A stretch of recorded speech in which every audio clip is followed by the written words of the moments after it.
A gente se conheceu num trabalho. Eu fui fazer o cenário de uma peça, que a Mari era atriz. E aí conheci umas pessoas que de repente começaram a me perguntar umas coisas super engraçadas. Do tipo, você é casada? Não. Eram meus espiões. Você tem filhos? Não. Você tá namorando?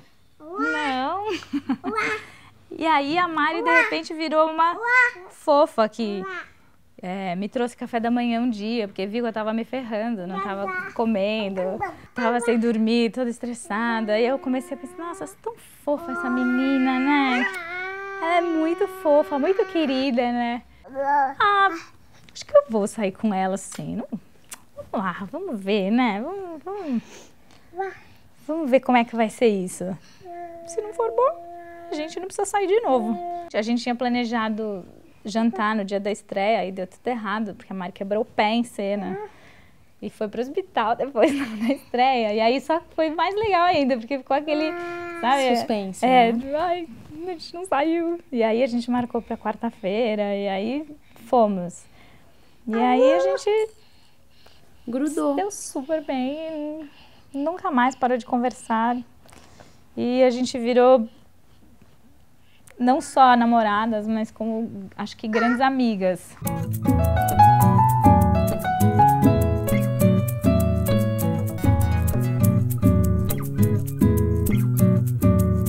Só que eu tava já numas de ter filho, assim. Eu tenho uma questão de saúde que eu tinha meio um deadline, assim, pra ter filho, eu não podia esperar muito. Então eu vinha trabalhando isso na minha cabeça, há um tempinho. E quando eu conheci a Paulinha, eu já tava meio que decidida que eu ia ter no ano seguinte, na verdade.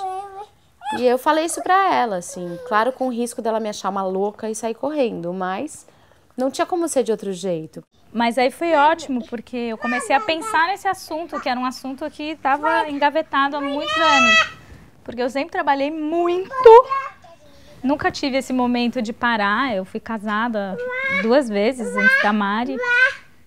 E tem sempre esse momento, vou ter filho, não vou ter filho, as amigas estão tendo filho, os amigos todos estão na idade, mas agora não dá, né?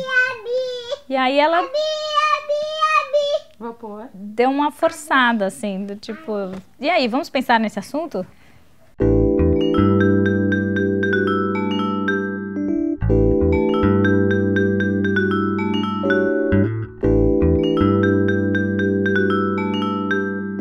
Bom, a gente procurou um médico que faz reprodução assistida, né, que ajuda casais que não podem ter filhos a terem filhos.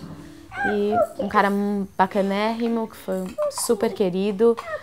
E a gente falou, a gente quer ter filho. Ele falou, maravilha, qual das duas vai engravidar? Aí a gente, em princípio, ia fazer uma inseminação artificial. Depois a gente acabou optando por uma fertilização in vitro.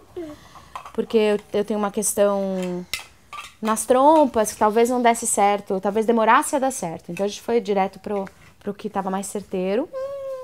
E aí teve um estímulo hormonal, foram 33 injeções na barriga, na coxa, nas costas. Eu sou super fértil, eu não sabia. Então a gente produziu 8 bebês em um mês. 8 embriões. 8 embriõezinhos. E congelamos. E aí a escolha do doador é através de uma tabela com algumas informações sobre esses caras. E optamos por um cara parecido com a Paulinha, fisicamente e mais artista do que físico ou esportista, mais pelo jeito que a gente é mesmo. Então a gente fez essa escolha num restaurante. Sentamos num restaurante, olhamos a tabela. E eu tenho muita fé em um monte de coisa, achei que tinha um anjinho ajudando também na escolha. Deve ser um gato, esse doador, porque saíram essas duas coisas. Obrigada. A gente agradece todas as noites por ele existir. E aí, depois de um mês, a gente colocou 2 embriõezinhos, porque a chance de dar certo um era 30%. Vamos colocar 2, o médico. O médico falou, pô, é uma grana, né? Já coloca 2. Você mexe com frustração, assim, é todo um processo. Já põe 2 e tal. A gente falou, vamos nessa, né? Aí vingaram essas 2 coisas deliciosas. E aí, assim, ganhamos na loteria e ainda veio um menino e uma menina, né?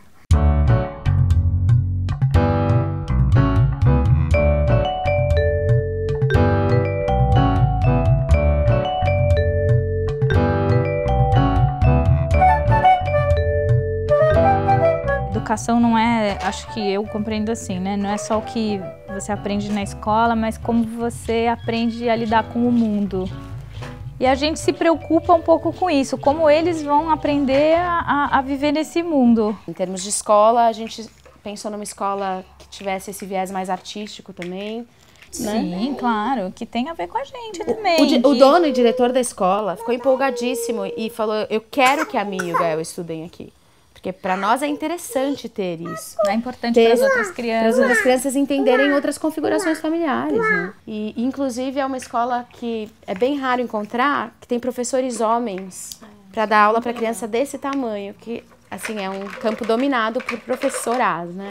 Para mim e para o Gael isso é bastante importante, porque eles têm muitas figuras femininas fortes e não tantas masculinas.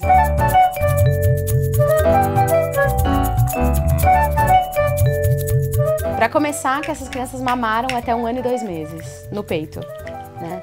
Eles tiveram o privilégio de mamar nas duas mães. E eu e a Paulinha, a gente já é muito preocupada com a alimentação nossa, né? Então a gente come principalmente orgânico, principalmente integral, pouca coisa industrializada. E com eles, então, mais chiitas ainda. Industrializado eles não conhecem. E farinha branca muito pouco. O açúcar eles não conhecem ainda. E o plano é que até 2 anos eles não consumam açúcar. Mel eles foram consumir faz 1 mês. O organismo deles funciona. Eles são super saudáveis, eles são os reloginhos. E sono, né? Eles comem e dormem bem. Super. E isso pra essa idade, assim, é uma história de sucesso. Tem tudo pra dar certo, sabe?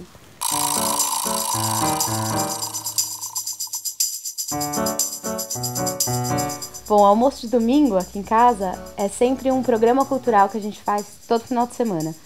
A gente está sempre antenada no que está rolando para pequenos da idade dos nossos. Então, às vezes é um teatro, um show. Fim de semana passado... A gente foi no Ernesto Neto, na galeria.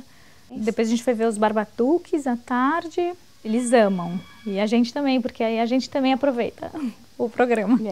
É o programa da família. É muito legal.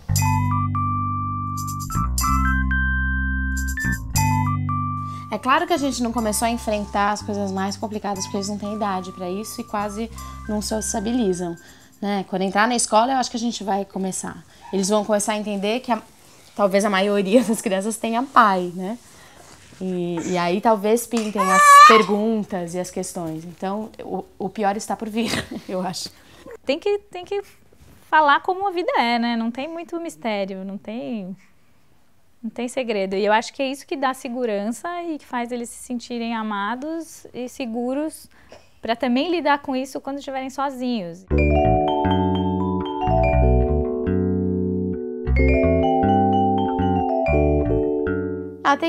Tem gente que me pergunta, né? Fala, putz, gêmeos, que trampo, porque é sempre essa a conexão, né? E um negócio que eu li muito e que eu coloco em prática, eu li nos livros sobre gêmeos, é que as crianças estão sempre ouvindo, né? Então as pessoas olham pra mim na rua com carrinho duplo e falam, que trabalhão! Eu falo, mas a alegria também é proporcional. É desse tamanho também.